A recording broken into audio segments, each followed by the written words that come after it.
Okay. Oh man, yet another one. Maybe I should fix my fucking chair. Put that on the long list of all things that should have been done before hitting record. Okay. Hey, guys. Hi. Welcome. It's myself here for episode 4 of The Devil's Advocate, and I'm recording this on a special day. I'm out of breath again because I moved my chair. I'm always out of breath because I hit the intro with way too much energy that is not sustainable. No, this is going to be episode 4. We're going to call it 4 Moms because I am filming this on Mother's Day. Now, if I was smart, I would have filmed and edited it and released it on Sunday, but there's 0% chance that'll be done. So I'm still calling it 4 Moms because I made it on Mother's Day.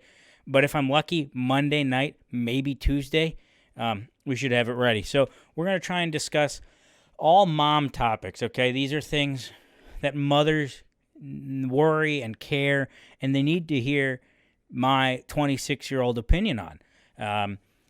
So we're going to discuss, big mom topics like, how to physically be attracted to someone who has a physical silhouette of a potato, your kids leaving the house, gardening, staying excited over sales, all that kind of stuff. So, if you have a mom, if you've ever had a mother, if you know someone who has a mom, if you see a woman who looks like they've given birth in public or adopted, that's still being motherhood, give them this video, because there's things for them to learn and to be gained. So let's get right to it. If you're not aware what this is, it's The Devil's Advocate. It's a podcast where I argue with myself. I try to stay objective, see both sides of every issue. I do absolutely no research, but that doesn't stop me from talking like the voice of the authority on topics. So I'm just about trying to laugh, have a good time. If you have a conversation topic, put it in the comments. Ding! And I'll discuss it next week, unless it really sucks. So first, enjoy a few sound clips from the episode to look forward to.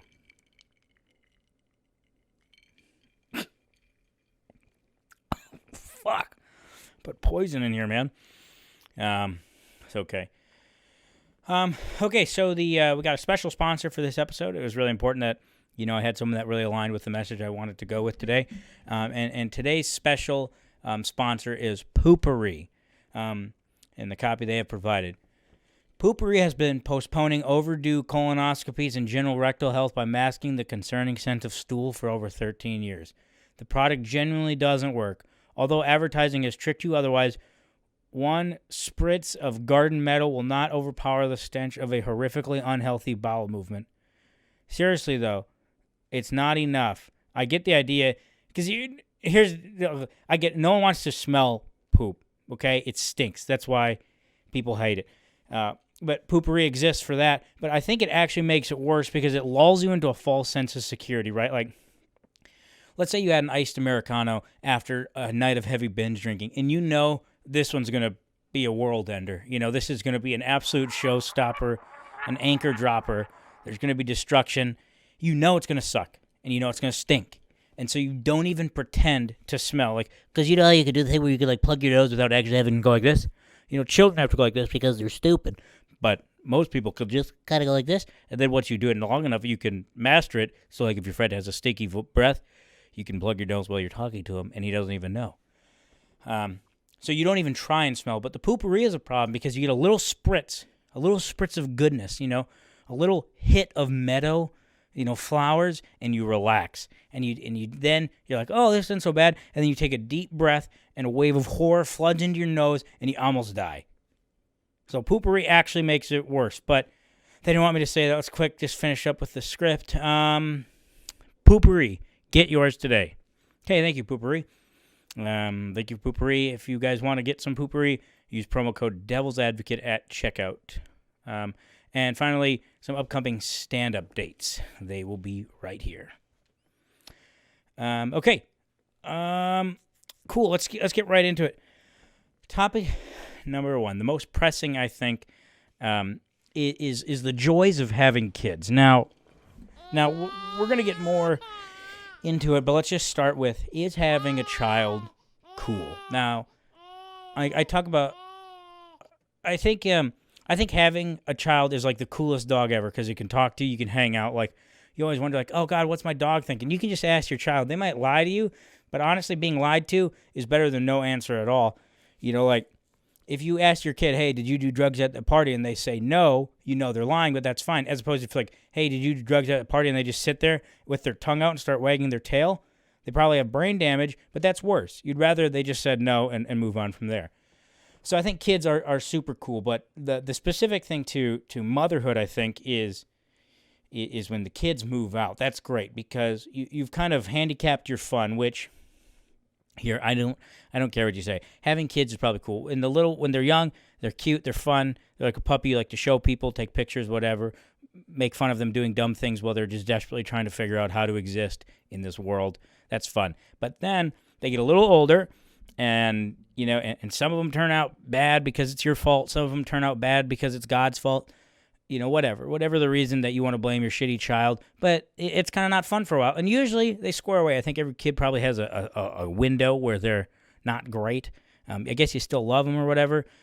I'm currently in my parents' window right now. They're like, I hope this stops soon, but I'm just kidding. Maybe I'm not. I don't.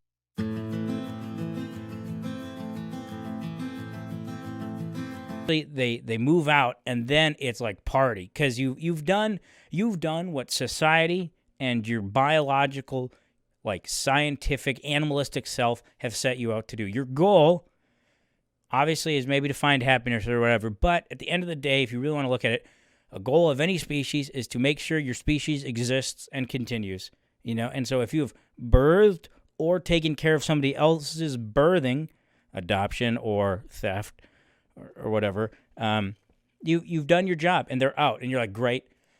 They're out to do their own thing now. Now I can go back with my 20 more years of hopeful fiscal security or selling your child as a chimney sweep. But now you kind of get to party again. But the issue is your body is old and shitty, and it's not as fun. It's not as easy. Now, this sounds dark and foreboding, but it's supposed to be enlightening because you get a whole new wave of freedom, which is super cool. I actually I called my mom and today, as you should, on Mother's Day. I told her I was going to do this, and she gave me this quote from my mom when she said she should talk about kids moving out. She said, it's great, literal quote, and I am removing it from context, so it's no longer accurate, but don't worry about it. It's great when your kids move out because then it's like a lifelong vacation until they come home, and then vacation is temporarily over. Thanks, Mom.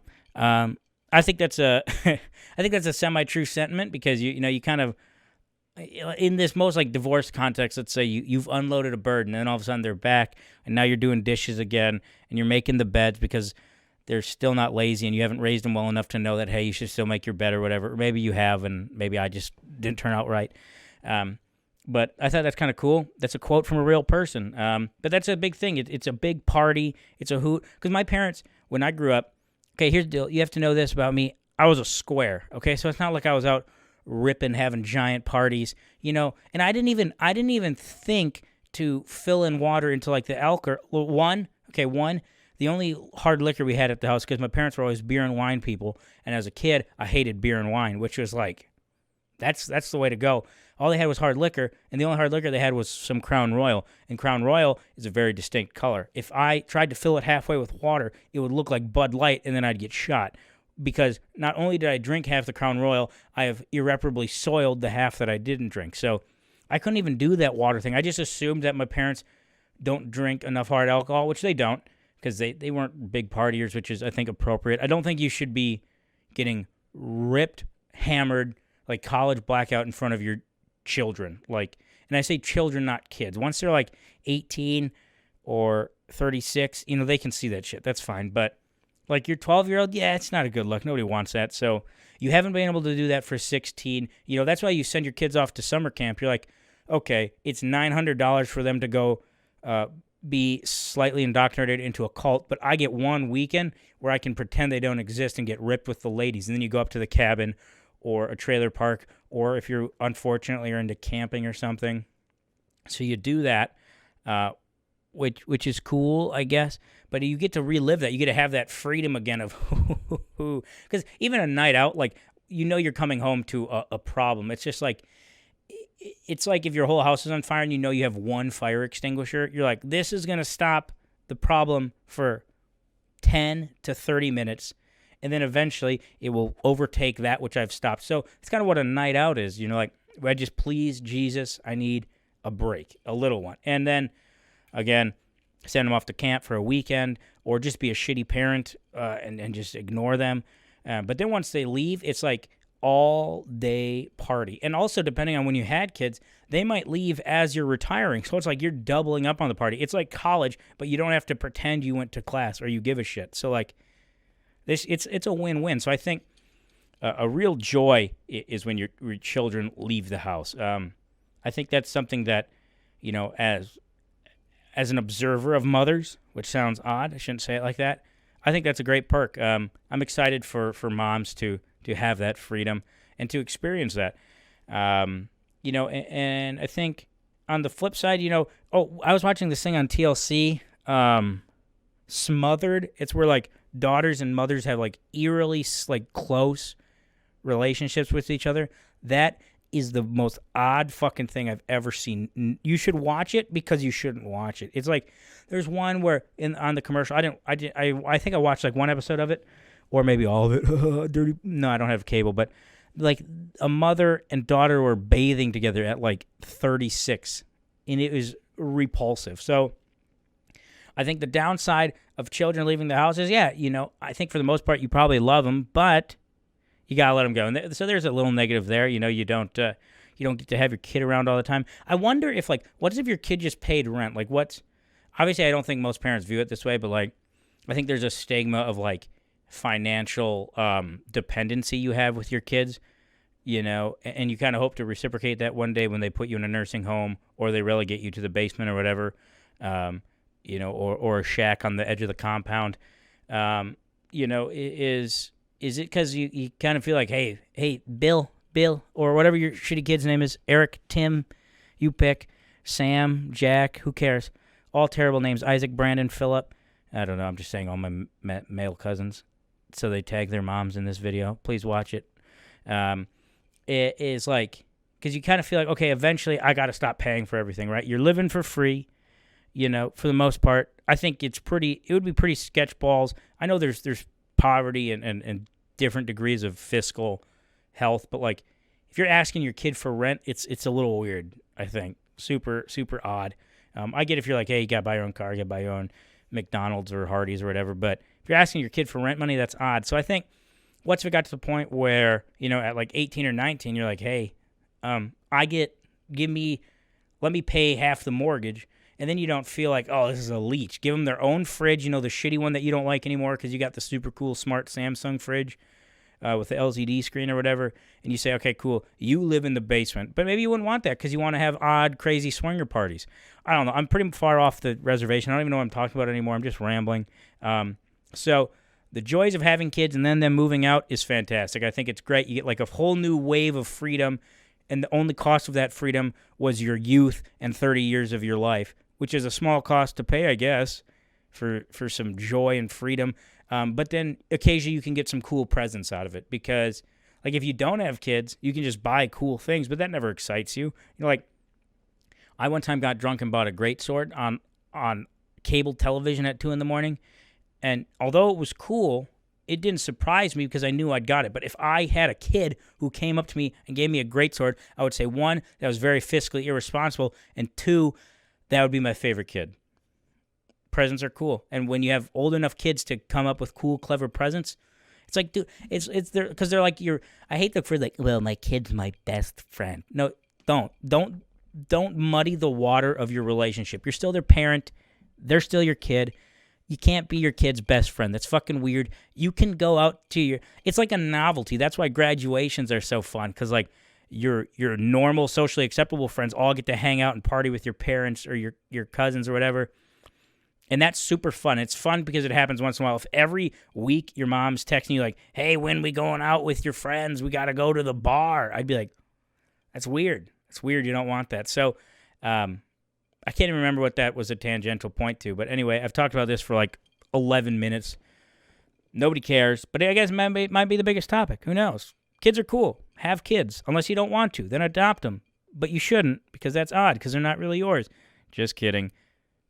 Maybe. I can say that I'm adopted. Have kids, raise them decently if you can, and then you get the joy of them leaving, and you can have a giant party. And there's no way around it because if you get too close to your child, it's super weird. Don't do that. Okay. So let's talk a little bit about gardening. That's a thing. So this gets into the world of hobbies, I think. And gardening is one because I think there's such a... I don't know if it's dated. I'd be curious to see if in like 20 years gardening is still like the cool thing. Because when I think of gardening, I think of like my grandma, not necessarily my mom. I mean, we had tomatoes and we made salsa sometimes when I grew up. But like, that's not a homestead. And if the world goes to shit, my parents are murdering the neighbors and taking their canned goods because they don't have a garden. We tried to grow pumpkins once. Those didn't make it. A pumpkin's a borderline a weed.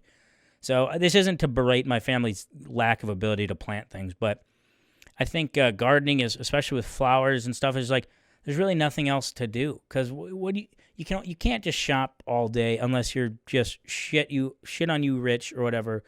But like gardening is it's like a free hobby kind of. It's something that you can take good pride in, because here I have flower beds that I neglect. There's weeds everywhere. It looks like shit. Don't look at it up that close. I try to pull them, but they come back. They're like Mormons. Or who are the people who Jehovah's Witnesses? I guess I don't pull on them, but they always come back. And so gardening is kind of a cool thing because you can take a great sense of pride in it, and it's a thing, or it's another kind of a not superficial, but it's an exterior beauty thing. I think because you can be a piece of shit but have a great flower bed, and when people drive by, they're gonna be like, "Wow, look at that nice flower bed. That family has really got it together," or at least who's ever managing their front lawn, killer.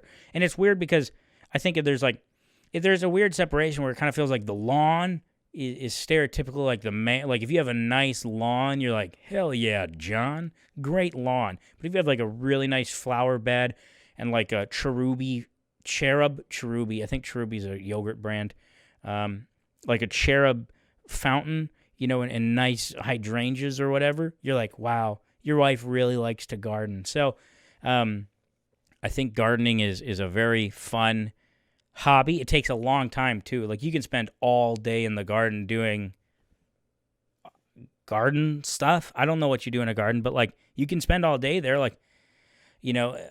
My hobbies are... Never mind.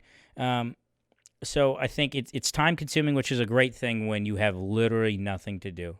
When you literally are so bored, you would get on your hands and knees at an old age. I'm 26, and my knees are so bad, I'll be shook to the core if they make it to 28.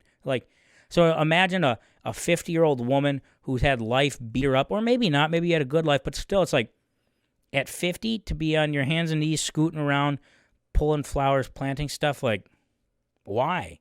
What an odd, physically intensive thing. But, again, it makes people see beauty, and I guess you get color, but also you're inside, okay? I get back in the day when you didn't have cable, and the only thing to listen to was a racist guy, shoutcast a baseball game. He's hit it out of the park, but hopefully not in my daughter's yard. I'd be like, okay, whatever.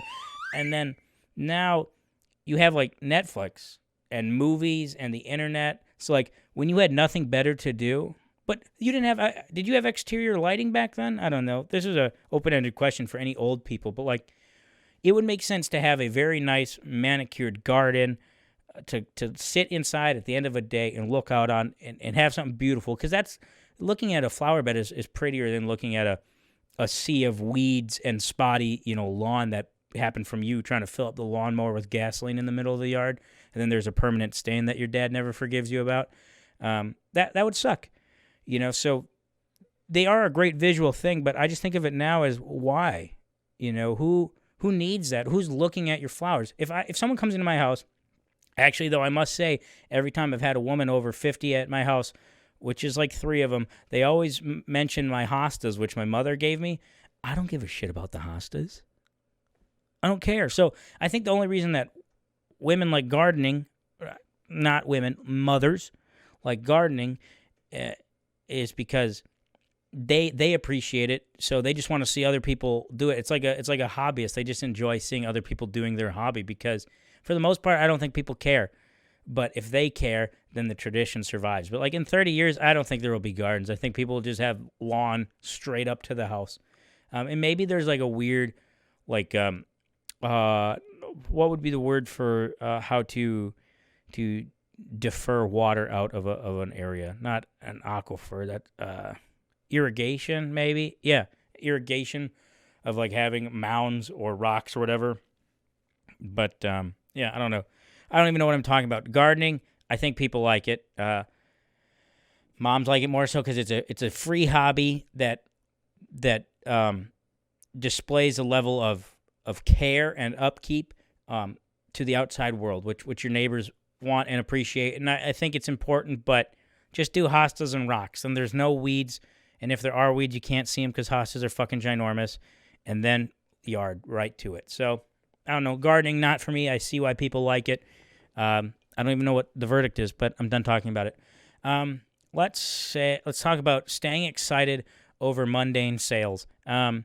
Nothing, I think, excites my mom and my grandma more than, like, I won't even bring it up. Sometimes I'll go over, this is more so my grandma, and I'll go over and she'll be like, Jackie, I got this great sale at JCPenney. And I'm like, why does that excite you?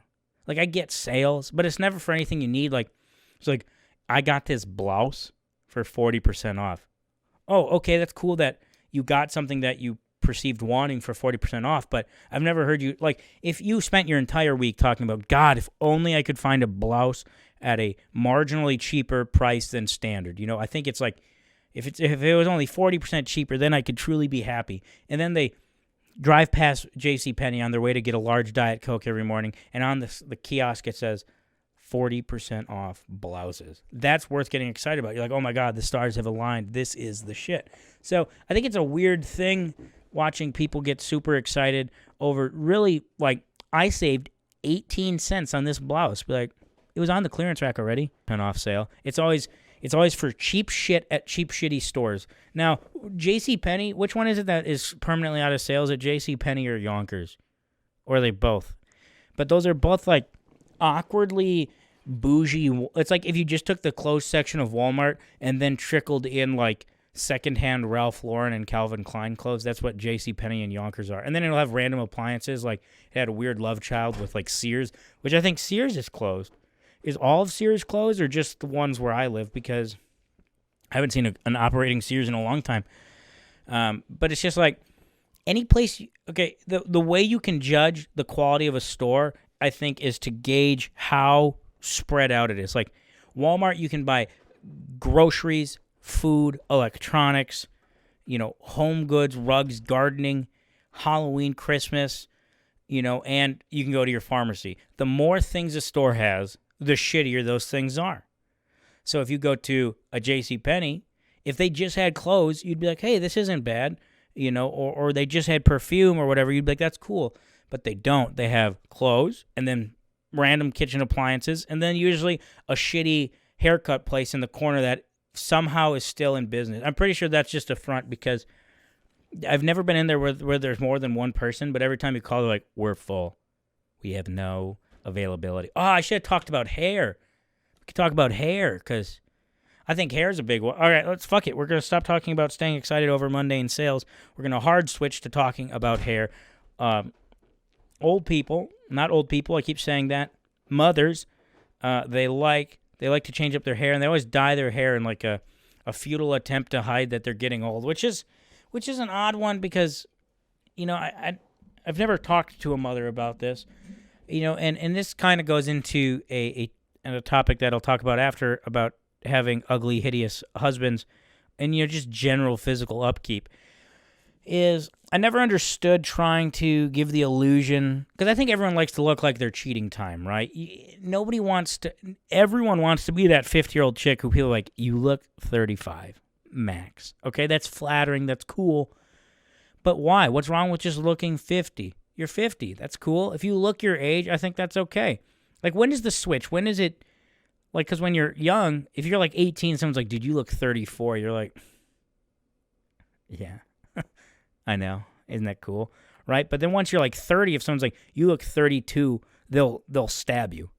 Okay, so I think it's once you pass your physical prime, which I think it's different for men and women, but I think like your physical prime, the highest possible potential you can have is at like 28. So, and sometimes maybe it's like a missed opportunity. Like you hate to be like, get to 50 and be like, you know what? I never knew what I looked like with long, whipped out, curled bangs, and so maybe you do it then. But like dyeing your hair is weird. I think if you're rearing up for a divorce, yeah, do you. But like if you're married to someone and you don't anticipate breaking up with them, which probably isn't healthy if you do, you probably shouldn't get married. Be a good 5, 10. You shouldn't look at marriage like you look at buying a new car. Be like, this will be good for 10 years. I'll try not to put too many miles on it. Okay, this is such a stupid joke. I'm gonna kill myself. No, I just think that's always, because have you ever seen someone who's like really in shape, like for no reason, like and I'm not talking like, oh, he doesn't have a beer gut, but like shredded, like those super physically shredded like old people. You're like, why? Like, what's the point? Like, at that point, you're probably not helping your heart. You're probably straining it. Like, yeah, you should not be fat or unhealthy to help your heart. That's a big thing, especially as you get older. But like running your heart like your fucking secretariat isn't good either. You shouldn't be hitting PRs after 45, okay? Just cut that out. So I just think hair's a weird one because everyone and their mother gets their hair dyed that I know, and for the most part, and they're like, oh, well, I have to be like, why? Is that because I think maybe it's because women don't usually go bald, and I think guys don't as frequently lose their hair color. So I guess in the mother's defense, a chick dyeing her hair, or a mother, I keep saying chick, it's 2020. Mothers can be any gender, I think. A mother dyeing her hair is the equivalent of a dude getting Rogaine or doing a comb over, or if they have enough money, getting a wig/toupee. So I guess whatever there, that's fine. Yeah, I don't know. I think that's a weird one. Why? But also, the hair's an odd one because, okay, if you want to get yourself in good physical shape to stay sexually enticing for your significant other or who's ever next or the neighbor or whatever. Okay, I get that, right? You want to stay in good shape again, as long as it's not getting into shredded. You don't need to join CrossFit at 45, okay? Don't do that. It's fucking weird. It's not your time. Let it go. Same thing with partying with your kid. It's not cool to do it frequently. So if you go to the gym one time, if you're used to running in the track, but you do the walk in the run lane because you're oblivious and you just think that the world owes you something, that's fine. But like, fuck, what was I going to say? Right, if you're, and then you kind of walk past the weight room and you're like, I haven't squatted in a long time. I'll try that. Everyone will think it's kind of endearing. They'll think it's cute. The big power lifter might grab your hips or whatever and spot you. You'll get a little rise out of it, That'll be fine. So I think doing weird extraneous activity is okay once in a while, but just stay in good health. I don't think there's any reason to get ripped or shredded, and this is all part of, having good body image, I guess, and that's important. But my thing is, why do you care? When you get older, as long as you're healthy, I don't give a shit if you have like 9 boobs and, 14 arms and 2 eyes. I'm just describing a mutant at this point, but like, who cares? So the same thing with dyeing your hair. Like, you don't have to. This is a body acceptance message from me, Jack Hazley. Don't dye your hair. You don't have to. You're a strong, brave woman without it. So just don't do it. It's fine. Okay, let's quick talk about. I have 2 point. Oh man, I have a lot of. All right, let's just do some shotgun rounds. Menopause. We got to talk about it. I know you're all waiting. Menopause is odd because humans are like one of the only existing creatures that don't die once they can't reproduce. Like, so in 99% of other animals in the world, the second they no longer can help recreate or procreate their species, other exception is orcas, but anyway, is then they're like, oh, you're done, bye, that's it, and then they die. But humans are one of the only ones, like I said, and orcas, who realize that there is a value to hanging around beyond your direct window of procreation to help bolster and raise that generation, which is kind of cool. That's why we have cool moms and grandmas and stuff. So that's kind of a neat thing. And also, you don't have the maintenance aspects, which I don't want to talk about because I don't care. So that's it. Let's go on to the next one. Sun hats and other accessories. Don't wear sun hats. They're silly. There's better ways of showing your wealth other than having a ludicrously big sun hat. I don't think you should wear any accessory that you can't fit in a purse or like a pocket, because if your accessory needs to have its own designated hand, like a beach towel or an umbrella, then it's not fun anymore, and it's inconvenient. Know that you're inconveniencing the people around you and with it. Ugly husbands. Yeah, I think that's a big thing is staying, because physical, I guess specifically maybe sexual attraction is probably a lot more than just the physical. I fully believe that. That's fine. Maybe that's why you like slip them Fiber One bars and stop buying the Sun Valley grain oats or whatever. If your husband has the silhouette of a potato, that kind of sucks, but you're probably dyeing your hair, so who cares? Relax. It's all a lie. Maybe switch up the position so you don't get crushed. Your child pursuing an underwhelming career choice.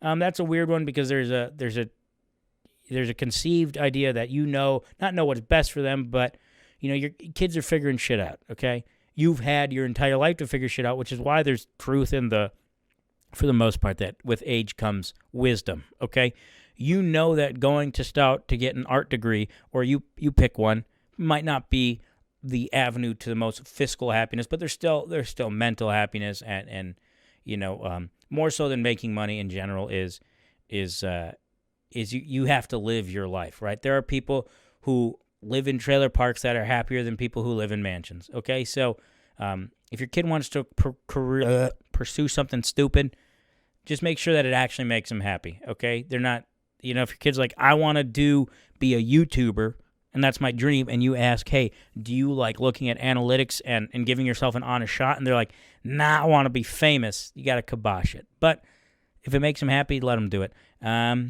And hey, that's at 32 minutes. Fantastic. This has been more rambling than usual, the camera angle shit, but please, guys, if you had fun, leave a comment on the next episode. They're not all going to be this themed. I just thought it'd be kind of fun to try and do a mom's night out Devil's Advocate podcast. So thanks for listening, guys. Like and share. Again, if you have a mom, or someone with a mom, or you yourself are a mom, share it with them. Let them know. Let them see the knowledge that there is to be had. So with that, adios, crew. Bye.